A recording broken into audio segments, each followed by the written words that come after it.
Hello friends, चलिए आज हम लोग इरूटेरिया का सेट नंबर 2 का डिस्कशन करते हैं दोस्तों। एग्जाम्पल 91 पर दोस्तों। और अगर आपको अच्छा लगता है दोस्तों इरूटेरिया का टेस्ट सीरीज करवाने के लिए, आपको लगता है कि हाँ एग्जाम्पल 91 पर कराया जाए, तो आप लोग चैनल को सब्सक्राइब, लाइक और शेयर कीजिए दोस्तों, कमेंट कीजिए दोस्तों, जिससे हमें मोटिवेशन मिलेगा और हम 3500 सेट फिर से दोस्तों एग्जाम्पल 91 पर अपलोड कर देंगे दोस्तों इरूटेरिया का। क्योंकि दोस्तों इस सीरीज को चलाए हुए बहुत महीना हो गया दोस्तों। जो फिर से एक बार रिवीजन हो जाए दोस्तों, बहुत बेटर रहेगा दोस्तों, जिससे आप सबको बिहार सीजीएल में बहुत मददगार साबित होगा ये सीरीज दोस्तों। जिससे आपको लगेगा कि हाँ बहुत कुछ क्वेश्चन आया है दोस्तों, रिपीट हुआ है दोस्तों। चलिए दोस्तों स्टार्ट करते हैं। इरूटेरिया का टेस्ट सीरीज पार्ट 2 है दोस्तों। 50 क्वेश्चन का पार्ट होगा दोस्तों, आप लोग देखना नहीं भूलिएगा दोस्तों। एग्जाम्पल 91 पर दोस्तों आज चैनल को सब्सक्राइब करना भी नहीं भूलिएगा दोस्तों, शेयर भी कीजिए दोस्तों अपने दोस्तों के पास। चलिए दोस्तों स्टार्ट करते हैं। निम्नलिखित में से किस नदी को ऋग्वेद में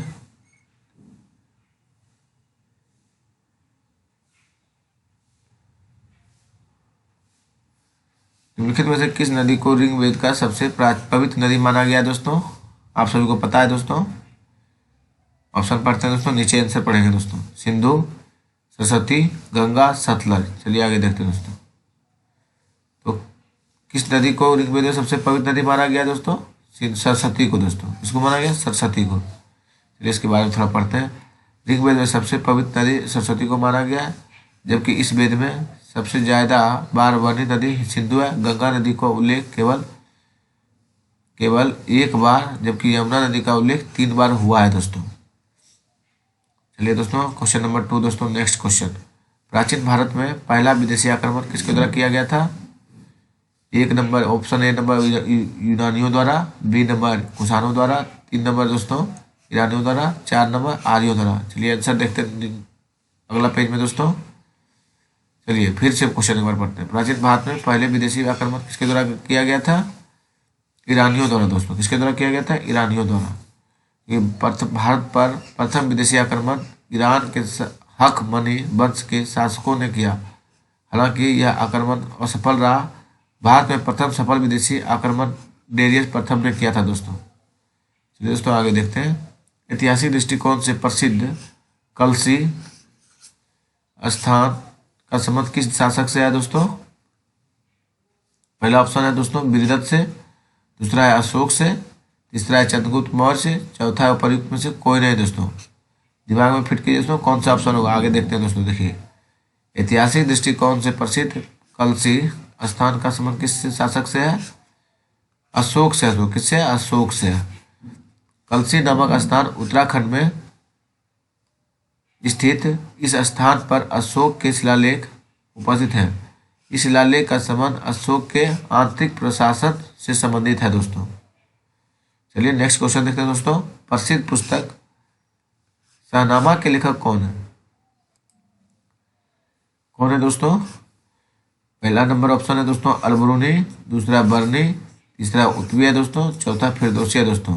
आंसर बताइए दोस्तों। चलिए देखते हैं आंसर को दोस्तों।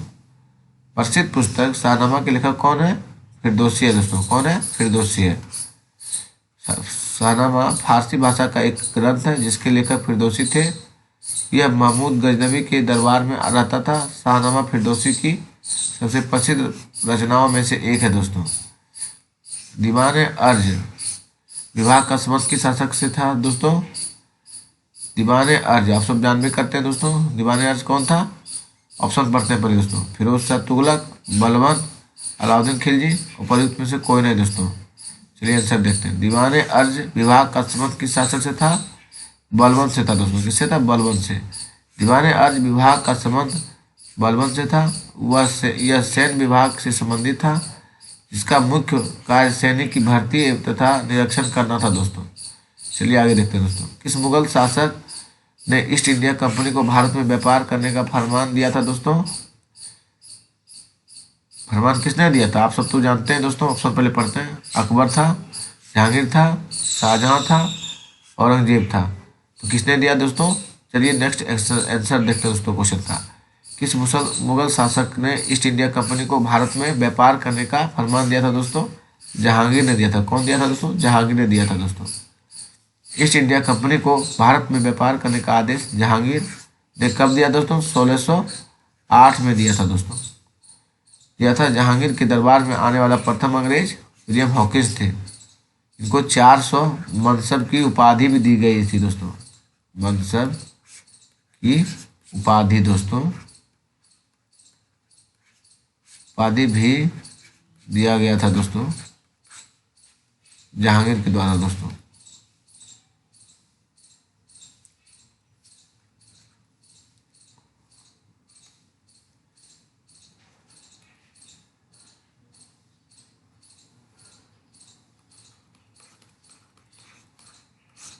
चलिए दोस्तों आगे देखते हैं। रामकृष्ण मिशन के स्थापना किसके द्वारा किया गया था दोस्तों? दयानंद सरस्वती पहला ऑप्शन दोस्तों, दूसरा स्वामी विवेकानंद, तीसरा रामकृष्ण परमहंस, तीसरा दोस्तों चौथा नंबर केशव चंद्र सेन है दोस्तों। चलिए आंसर देखते हैं दोस्तों। रामकृष्ण मिशन की स्थापना किसके द्वारा किया गया था? स्वामी विवेकानंद के द्वारा। किसके द्वारा दोस्तों? स्वामी विवेकानंद के द्वारा। देखिए दोस्तों स्वामी विवेकानंद जी को। रामकृष्ण मिशन की स्थापना स्वामी विवेकानंद द्वारा की गई थी। उनका उद्देश्य ऐसे साधुओं एवं सन्यासियों से संगठित करना था जो रामकृष्ण परमहंस की शिक्षाओं का गहरी आस्था रखते थे दोस्तों। निम्नलिखित में से किसने भारतीय संघवाद को सहकारी संघवाद कहा था दोस्तों? केसी वियर को दोस्तों, डॉक्टर बी.आर. अम्बेडकर को दोस्तों, आइवर जेनिक्स को, जी ऑस्टिन को दोस्तों। चलिए आंसर देखते हैं दोस्तों। निम्नलिखित में से किस भारतीय संघवाद को सहकारी संघवाद का कहा जाता था दोस्तों? जी ऑस्टिन को दोस्तों। जी ऑस्टिन को क्या कहता था? सहकारी संघवाद। जी ऑस्टिन ने भारतीय संघवाद को सहकारी संघवाद कहकर संबोधित किया, जबकि केसी वियर ने भारतीय संविधान को अर्ध संघीय कहा था दोस्तों। किस संविधान संशोधन द्वारा दिल्ली को राष्ट्रीय राजधानी का दर्जा दिया गया था दोस्तों? आप सबको मालूम है दोस्तों 79वां था दोस्तों। चलिए दोस्तों आगे देखते हैं। किस संविधान संशोधन द्वारा दिल्ली को राष्ट्रीय राजधानी का दर्जा दिया गया था? 79वां दोस्तों। चलिए पढ़ते हैं थोड़ा डिस्कशन दोस्तों। 69वां संविधान संशोधन अधिनियम 1991 के द्वारा दिल्ली को राष्ट्रीय राजधानी का दर्जा दिया गया था, जबकि 61वां संविधान संशोधन 1989 के तहत मतदान की आयु को घटाकर 21 से 18 वर्ष कर दी गई थी दोस्तों। संसद के द्वारा भारतीय नागरिकता अधिनियम किस वर्ष पारित किया गया था दोस्तों? ऑप्शन नंबर ये देखते हैं दोस्तों 1949, option B 1951, option C 1955, option D उपर्युक्त में से कोई नहीं दोस्तों। चलिए आगे नेक्स्ट देखते हैं दोस्तों। संसद द्वारा भारतीय नागरिकता अधिनियम किस वर्ष पारित किया गया था दोस्तों? 1955 में दोस्तों। भारतीय नागरिकता अधिनियम के संसद द्वारा 1955 में पारित किया गया था। भारत में नागरिकता प्राप्त करने के कुल 5 तरीके हैं जो निम्नलिखित हैं दोस्तों। जन्म से, वंश से, पंजीकरण से, देशीकरण से और भूमि अर्जन से दोस्तों। चलिए दोस्तों, भारतीय संविधान का कौन सा अनुच्छेद छुआछूत उन्मूलन से संबंधित है दोस्तों? आप सबको मालूम है दोस्तों अनुच्छेद 15, अनुच्छेद 17, अनुच्छेद 21, अनुच्छेद 24। कौन छुआछूत से वर्णन करता है दोस्तों? अनुच्छेद 17 है दोस्तों। कानूनी अपराध है दोस्तों। भारतीय संविधान में कौन सा अनुच्छेद छुआछूत से उन्मूलन से संबंधित है दोस्तों? अनुच्छेद 17। चलिए आगे पढ़ते हैं इसके बारे में दोस्तों। अनुच्छेद 17 के दृश्य अस्पृश्यता छुआछूत का उन्मूलन दिया गया, इसके अंतर्गत किसी व्यक्ति के साथ छुआछूत का भेदभाव एक दंडनीय अपराध है दोस्तों। राष्ट्रपति 5 वर्ष तक अपने पद पर रहता है। निर्वाचन आयोग द्वारा घोषित तिथि से, अपने निर्वाचन की तारीख से, अपने पद ग्रहण के दिन से, और डी नंबर दोस्तों प्रयुक्त में कोई नहीं दोस्तों। चलिए आगे देखते हैं दोस्तों। राष्ट्रपति 5 वर्ष तक अपने पद पर रहता है अपने पद ग्रहण के दिन से दोस्तों। अनुच्छेद 56 के 1 में अनुसार राष्ट्रपति अपने पद ग्रहण के दिन से 5 वर्ष की अवधि तक अपने पद पर रहता है और वर्तमान में भारत के राष्ट्रपति रामनाथ कोविंद थे उस समय दोस्तों। अभी वर्तमान में राष्ट्रपति कौन है दोस्तों? भारत के 14वें राष्ट्रपति। अभी नहीं, भारत के 15वें राष्ट्रपति कौन बने दोस्तों? आप सबको मालूम है दोस्तों, द्रौपदी मुर्मू है दोस्तों। कौन है? द्रौपदी मुर्मू दोस्तों। अंतर्राज्यीय परिषद का अध्यक्ष निम्न से कौन है दोस्तों? प्रधानमंत्री होते हैं, गृह मंत्री होते हैं, राष्ट्रपति होते हैं, मुख्यमंत्री होते हैं। बताइए दोस्तों कौन थे? चलिए आगे देखते हैं। अंतर्राज्यीय परिषद का अध्यक्ष कौन होता है दोस्तों? प्रधानमंत्री होता है। कौन होता है? प्रधानमंत्री। अंतर्राज्यीय परिषद का अध्यक्ष कौन होता है? प्रधानमंत्री होता है दोस्तों। प्रधानमंत्री अंतर्राज्यीय परिषद के अध्यक्ष होते हैं। इसके अतिरिक्त प्रधानमंत्री निम्न परिषद के भी अध्यक्ष होते हैं।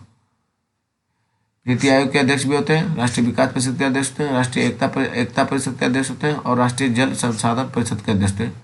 द प्राइम मिनिस्टर मोदी इस दोस्तों। कौन सा लोकसभा का अध्यक्ष को अध्यक्ष पद हेतु शपथ दिलाया जाता है दोस्तों? राष्ट्रपति के द्वारा दोस्तों, मुख्य न्यायाधीश के द्वारा दोस्तों, उपाध्यक्ष के द्वारा दोस्तों, उपायुक्त में कोई नहीं। चलिए नेक्स्ट देखते हैं दोस्तों। कौन सा लोकसभा अध्यक्ष को अध्यक्ष पद हेतु शपथ दिलाया जाता है? उपर्युक्त में कोई नहीं है दोस्तों, क्योंकि लोकसभा अध्यक्ष पद का शपथ नहीं लेता है। लोकसभा अध्यक्ष लोकसभा सदस्य के रूप में ही शपथ लेता है। लोकसभा अध्यक्ष अपना त्यागपत्र उपाध्यक्ष को देता है दोस्तों। कौन सा तृतीय क्षेत्र का भाग है दोस्तों? सूत्र निर्माण, पशुपालन, फसलों की खेती, विद्युत है दोस्तों। नेक्स्ट देखते हैं। देखिए चलिए दोस्तों, कौन सा तृतीय क्षेत्र का भाग है दोस्तों? तो विद्युत है। कौन है? विद्युत है तृतीय क्षेत्र का भाग दोस्तों। विद्युत परिवहन तृतीय क्षेत्र के भाग है, जबकि कृषि प्राथमिक क्षेत्र का तथा उद्योग तृतीय क्षेत्र का भाग है। तृतीय क्षेत्र के अंतर्गत व्यापार, परिवहन, बैंकिंग, होटल आदि आते हैं दोस्तों। अर्थशास्त्र में उत्पादन का अर्थ क्या होता है दोस्तों? विनिर्माण, उपयोगिता, काश्तकारी, उपर्युक्त में कोई नहीं दोस्तों। चलिए नेक्स्ट देखते हैं दोस्तों। अर्थशास्त्र में उत्पादन का अर्थ है उपयोगिता। क्या है? उपयोगिता है दोस्तों। उपयोगिता का अभिप्राय है किसी वस्तु एवं सेवा की किसी मानवीय आवश्यकताओं को संतुष्ट करने के लिए, अतः मानवीय आवश्यकताओं की संतुष्ट करने की शक्ति का सृजन करना और उत्पादन कहलाता है दोस्तों। क्षेत्रीय ग्रामीण बैंक की स्थापना किस समिति के सिफारिश पर की गई थी दोस्तों? शिवरामन समिति, अशोक मेहता समिति, नरसिम्हन समिति, उपर्युक्त में कोई नहीं दोस्तों। नेक्स्ट देखते हैं दोस्तों। क्षेत्रीय ग्रामीण बैंक की स्थापना किस समिति की सिफारिश पर की गई थी दोस्तों? नरसिम्हन समिति के दोस्तों। क्षेत्रीय ग्रामीण बैंक की स्थापना नरसिम्हन समिति के सिफारिश पर 1975 में किया गया था दोस्तों। किस वर्ष वन्य जीव संरक्षण अधिनियम को पारित किया गया था दोस्तों? 1952 में, 1972 में, 1980 में, 1986 में। नेक्स्ट देखते हैं दोस्तों। किस वर्ष वन्य जीव संरक्षण अधिनियम को पारित किया गया था? 1972 में दोस्तों। देखिए दोस्तों, 1972 में वन्य जीव संरक्षण अधिनियम को पारित किया गया था। पर्यावरण से संबंधित कुछ प्रमुख अधिनियम निम्न है दोस्तों। वन संरक्षण अधिनियम 1980, पर्यावरण संरक्षण अधिनियम 1986 दोस्तों। राष्ट्रीय मोहन कप का संबंध किस राधा मोहन कप का संबंध किस खेल से है? गोल्फ से, ब्रिज से, पोलो से, हॉकी से। आप सब जल्दी आंसर बताइए दोस्तों। आगे देखिए दोस्तों, राधा मोहन कप का संबंध किस खेल से है? पोलो से है दोस्तों। किससे है? पोलो से। राधा मोहन कप का संबंध पोलो से है। इस खेल से जुड़े कुछ प्रमुख कप निम्न है: एजाज कप, क्लासिक कप और राधा मोहन कप। कौन कौन कप है दोस्तों? Radha Mohan cup, classic cup, Ejaz cup. Khasa जनजाति किस राज्य की प्रमुख जनजाति है दोस्तों? असम की, उत्तराखंड की, पंजाब की, तमिलनाडु की। नेक्स्ट देखते हैं दोस्तों। इसलिए खासी जनजाति किस राज्य की प्रमुख जनजाति है? उत्तराखंड की। किसकी है दोस्तों? उत्तराखंड की है। खासी जनजाति का संबंध उत्तराखंड राज्य से। उत्तराखंड में पाए जाने वाले प्रमुख जनजातीय निम्न जौनसारी, बुक्सा और थारू है दोस्तों। काकरा पारा परियोजना किस नदी पर स्थित है दोस्तों?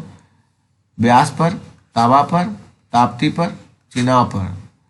आगे आंसर देखते हैं। तो चलिए दोस्तों, काकरा पारा परियोजना ताप्ती पर है। किस पर है? ताप्ती पर दोस्तों। काकरा पारा परियोजना का जल विद्युत योजना जो ताप्ती नदी पर स्थित है दोस्तों। डफला एवं अबोर की पहाड़ी निम्न से किस राज्य में स्थित है दोस्तों? डफला एवं अबोर की पहाड़ी मेघालय में है दोस्तों, अरुणाचल प्रदेश में, मणिपुर में, त्रिपुरा में दोस्तों। चलिए, डफला एवं अबोर की पहाड़ी निम्न से किस राज्य में स्थित है दोस्तों? अरुणाचल प्रदेश में दोस्तों। किसमें? अरुणाचल प्रदेश में दोस्तों। डफला, अबोर, मीरी और मिसमी पहाड़ों का संबंध अरुणाचल प्रदेश राज्य से है, जो जबकि मिकरी पहाड़ी का संबंध असम राज्य से है दोस्तों। किस देश के घास के मैदान को पम्पास कहा जाता है दोस्तों? ऑस्ट्रेलिया, उत्तरी अमेरिका, दक्षिणी अफ्रीका, अर्जेंटीना दोस्तों। किस देश के घास को मैदान को पम्पास कहा जाता है दोस्तों?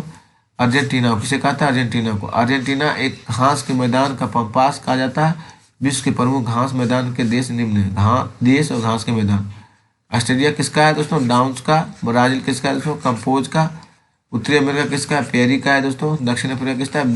बेल्स का दोस्तों। दक्षिण अफ्रीका बेल्स का, उत्तरी अमेरिका पेरी का, ब्राजील दोस्तों कंपोज का, ऑस्ट्रेलिया डाउन्स का है दोस्तों। जापान और डेट्रॉइट किस शहर को कहा जाता है दोस्तों? नगोया को, ओसाका को, टोक्यो, ऊपर में कोई नहीं दोस्तों। चलिए नीचे देखते हैं आंसर दोस्तों। जापान का डेट्रॉइट किस शहर को कहा जाता है? नगोया को। किसे कहा जाता है? नगोया को दोस्तों। जापान का आंसर, जापान का डेट्रॉइट किस शहर को कहा जाता है? नगोया को दोस्तों। जापान का डेट्रॉइट नगोया शहर है कहा जाता है। इस क्षेत्र में जहाज निर्माण हेतु प्रसिद्ध है। जापान का मैनचेस्टर ओसाका को कहा जाता है। हुजा घाटी किस हिमालय का भाग है दोस्तों? हुजा घाटी निम्नलिखित में से किस हिमालय का भाग है? लघु हिमालय, ट्रांस हिमालय, बृहद हिमालय और शिवालिक हिमालय दोस्तों। चलिए आंसर देखते हैं नीचे दोस्तों। हुजा घाटी निम्नलिखित में किस हिमालय का भाग है दोस्तों? ट्रांस हिमालय। किसका है? ट्रांस हिमालय का दोस्तों। हुजा घाटी ट्रांस हिमालय का भाग है। ट्रांस हिमालय की प्रमुख घाटियां निम्न है। नुब्रा है, हिमसागर है, हुजा है। चलिए आगे नेक्स्ट देखते हैं दोस्तों। बाउल यात्रा लोक नृत्य का शब्द किस राज्य से है दोस्तों? असम से है, पंजाब से है, राजस्थान से है, पश्चिम बंगाल से है दोस्तों। बाउल यात्रा लोक नृत्य का शब्द किस राज्य से है? पश्चिम बंगाल से। किससे है दोस्तों? पश्चिम बंगाल से। बाउल यात्रा लोक नृत्य का शब्द पश्चिम बंगाल से है, जबकि यक्षगान कुर्गा नृत्य का शब्द कर्नाटक राज्य से है दोस्तों। अस्नेल का नियम किससे संबंधित है दोस्तों? प्रकाश के परावर्तन से, प्रकाश के अपवर्तन के से, विद्युत चुंबकीय प्रेरण से, उपरित में कोई नहीं से दोस्तों। चलिए सोचिए दोस्तों आंसर कौन सा हुआ जल्दी से। चलिए देखते हैं दोस्तों आगे। अस्नेल का नियम संबंधित है दोस्तों प्रकाश के अपवर्तन से दोस्तों। प्रकाश के अपवर्तन में अपरिवर्तित आपतित किरण, प्रकाश के अपवर्तन में आपतित किरण, अपरिवर्तित किरण तथा आपतन बिंदु पर डाला गया अभिलंब एक तल में होते हैं। इन्हीं दो माध्यमों के लिए तथा एक वर्गी प्रकाश आपतन कोण की ज्या साइन अपवर्तन कोण की ज्या का अनुपात नियतांक होता है दोस्तों। चलिए नेक्स्ट देखते हैं दोस्तों। सूची 1 और सूची 2 को सम्मिलित कीजिए और सूचियों को नीचे दिए गए कूट का प्रयोग करते हुए उत्तर चुनिए दोस्तों। चलिए दोस्तों पहले पढ़ते हैं। चलिए इसको आगे देखते हैं आंसर दोस्तों। क्यूसेक क्या है दोस्तों? क्यूसेक आपका है दोस्तों प्रवाह की दर है। क्या है? प्रवाह की दर किसे कहते हैं? क्यूसेक कहते हैं। क्यूसेक को। बाइट है दोस्तों कंप्यूटर, बाइट क्या है? कंप्यूटर है। और रिएक्टर क्या है दोस्तों? भूकंप की तीव्रता। रिएक्टर क्या है? भूकंप की तीव्रता। बार दोस्तों दाब है। क्यूसेक जल प्रवाह की दर है दोस्तों। बाइट दोस्तों डिजिटल सूचना इकाई है। रिएक्टर दोस्तों भूकंप तरंग का मापन है। बार दोस्तों दाब मापन की इकाई है। बार क्या है? दाब मापन की इकाई है दोस्तों। कोका कोला कैसे शीतल पेयों में कोका कोला जैसे शीतल पेयों में क्या पर्याप्त मात्रा में पाया जाता है दोस्तों? ऑप्शन पढ़ते हैं पहले दोस्तों। टेनिन, निकोटीन, कैफीन, उपयुक्त में कोई नहीं। चलिए नेक्स्ट आंसर देखते हैं दोस्तों। कोका कोला में शीतल पेयों में क्या पर्याप्त मात्रा में पाया जाता है दोस्तों? कैफीन पाया जाता है। क्या पाया जाता है? कैफीन पाया जाता है। शीतल पेयों में कोल्ड ड्रिंक्स में कोला में कैफीन नामक एल्कोलाइड्स की मात्रा पर्याप्त मात्रा में पाया जाता है। निकोटीन तंबाकू की पत्तियों में उपस्थित होती है दोस्तों। परमाणु नाभिक के अवयव दोस्तों प्रोटॉन और न्यूट्रॉन, इलेक्ट्रॉन और न्यूट्रॉन, इलेक्ट्रॉन और प्रोटॉन, इलेक्ट्रॉन न्यूट्रॉन और प्रोटॉन। चलिए दोस्तों नेक्स्ट देखते हैं। परमाणु के नाभिक के अवयव प्रोटॉन और न्यूट्रॉन होते हैं। क्या होते हैं? प्रोटॉन और न्यूट्रॉन। परमाणु के द्रव्य का सूक्ष्मतम कण होता है जिसके द्रव्य के गुण विद्यमान रहते हैं। परमाणु के नाभिक में प्रोटॉन और न्यूट्रॉन रहते हैं। प्रोटॉन का पर धनावेशी तथा न्यूट्रॉन पर कोई आवेश नहीं होता है दोस्तों। चलिए आगे देखते हैं दोस्तों। पदार्थ का परमाणुिक सिद्धांत सर्वप्रथम किसने दिया था दोस्तों? रदरफोर्ड ने, जॉन डाल्टन ने, Rutherford, John Dalton, J Thomson, bore दोस्तों। पदार्थ का परमाणुिक सिद्धांत सर्वप्रथम किसने दिया था दोस्तों? जॉन डाल्टन दोस्तों। किसने दिया? John Dalton. पदार्थ का परमाणुिक सिद्धांत प्रतिपादन सर्वप्रथम जॉन डाल्टन ने दिए थे दोस्तों। लोहे का सबसे शुद्धतम रूप क्या है दोस्तों? थर्मा लोहा, पिटमा लोहा, इस्पात, स्टेनलेस स्टील दोस्तों। आंसर देखते चलिए दोस्तों। लोहा का सबसे शुद्धतम रूप है दोस्तों पिटमा लोहा। कैसा है? पिटमा लोहा। पिटमा लोहा लोहा का शुद्धतम रूप है। इसमें कार्बन की मात्रा 0.12 से लेकर 0.25% तक होती है दोस्तों। चिली साल्ट पीटर का रासायनिक सूत्र क्या होता है दोस्तों? KNO4, KNO3, KNaNO3, NaNaCl और K2CO3। चलिए नेक्स्ट आंसर देखते हैं दोस्तों। चिली साल्ट पीटर का रासायनिक सूत्र क्या है दोस्तों? NaNO3। क्या है? NaNO3 है दोस्तों। Chile saltpetre sodium nitrate NaNO3 को कहते हैं। पोटेशियम नाइट्रेट KNO3 को नाइट्रियम सोरा एवं पोटेशियम कार्बोनेट K2CO3 को पर्ल एस कहते हैं। क्या कहते हैं? पर्ल एस।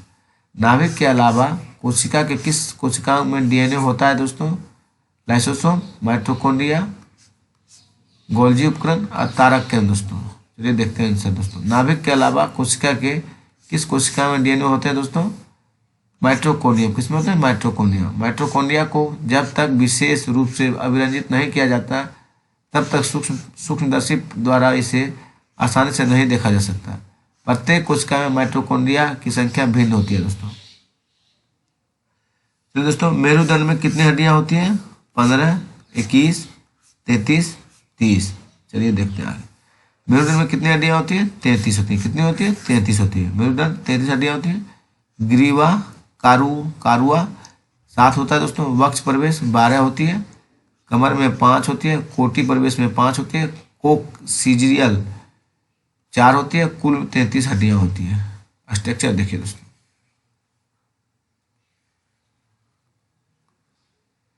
चलिए दोस्तों आगे देखते हैं दोस्तों।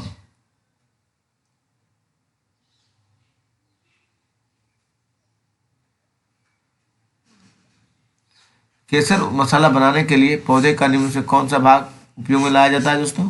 पत्ती, ब्रायदन, वर्तिकाग्र, पंखुड़ी। तो क्या लाया जाता है? आप सबको मालूम ही होगा दोस्तों। आंसर देखते हैं।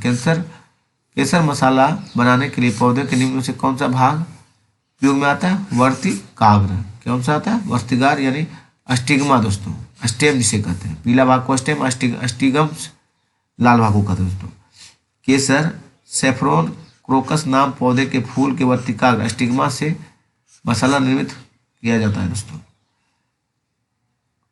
फुफ्फुस धूलिमेता पेनियोम्यूकोसिस से ग्रसित होते हैं जो निम्न उद्योगों में काम करते हैं। चर्म उद्योग, कोयला खनन उद्योग, मध्य उद्योग, सीसा उद्योग में दोस्तों। आंसर देखते चलिए।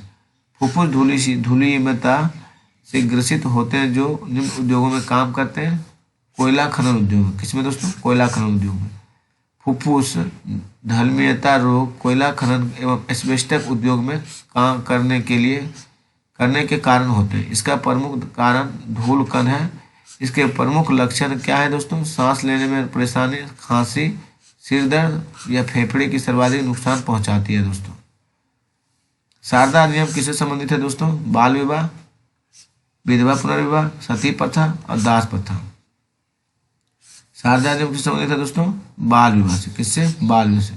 1930 में डॉक्टर हरिविलास शारदा प्रयत्नों से बाल विवाह निषेध कानून शारदा अधिनियम लागू किया। इस अधिनियम के द्वारा लड़कियों के विवाह की न्यूनतम सीमा 14 वर्ष, लड़कों के 18 वर्ष निर्धारित है दोस्तों। स्वराज शब्द का प्रथम बार प्रयोग कांग्रेस के किस अधिवेशन में हुआ दोस्तों? किया गया दोस्तों? कलकत्ता अधिवेशन 1906 में दोस्तों, सूरत में 1907 में, लाहौर 1909 में और लाहौर 1929 में। आंसर जल्दी से बताइए दोस्तों।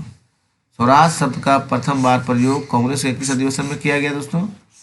कलकत्ता अधिवेशन। किसमें किया गया? कलकत्ता 1906 में दोस्तों। स्वराज शब्द का प्रथम बार प्रयोग कोलकाता अधिवेशन 1906 में हुआ था। देखिए दोस्तों स्वराज जो किए थे दोस्तों। गांधी जी ने व्यक्तिगत सत्याग्रह किस वर्ष शुरू की गई थी?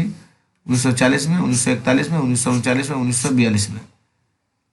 गांधी जी ने व्यक्तिगत सत्याग्रह किस वर्ष की गई थी दोस्तों? 1940 में दोस्तों। किस कब की गई थी? 1940 में।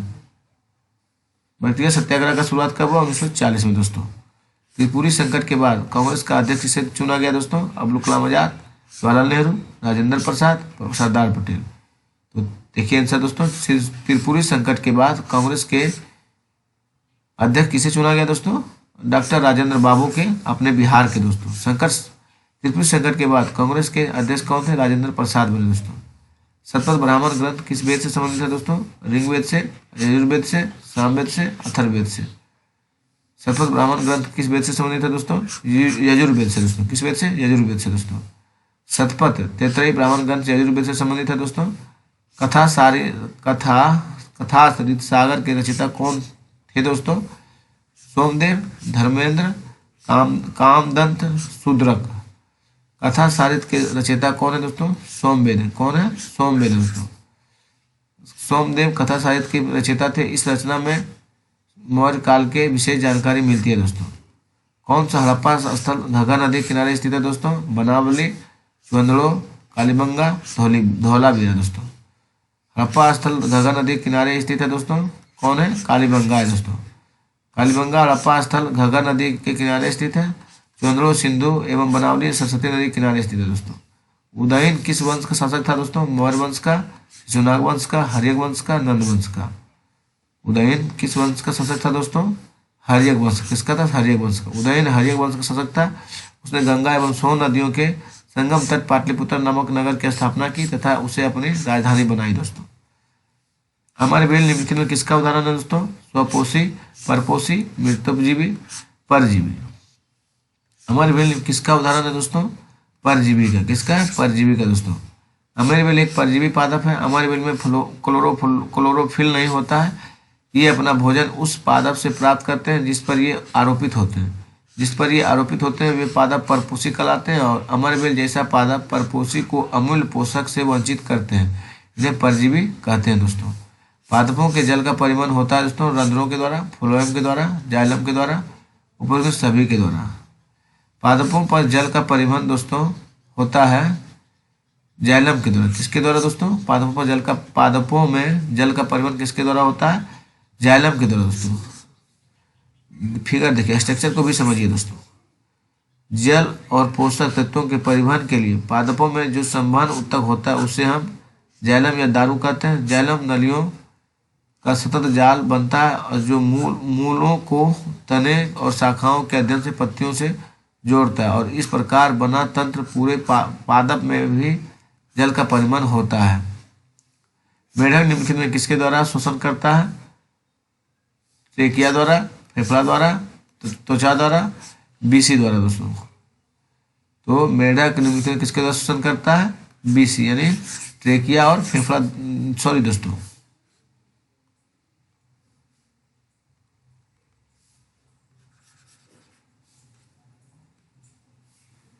बीसी यानी फेफड़ा द्वारा दोस्तों, त्वचा द्वारा शोषण करता है मेढक।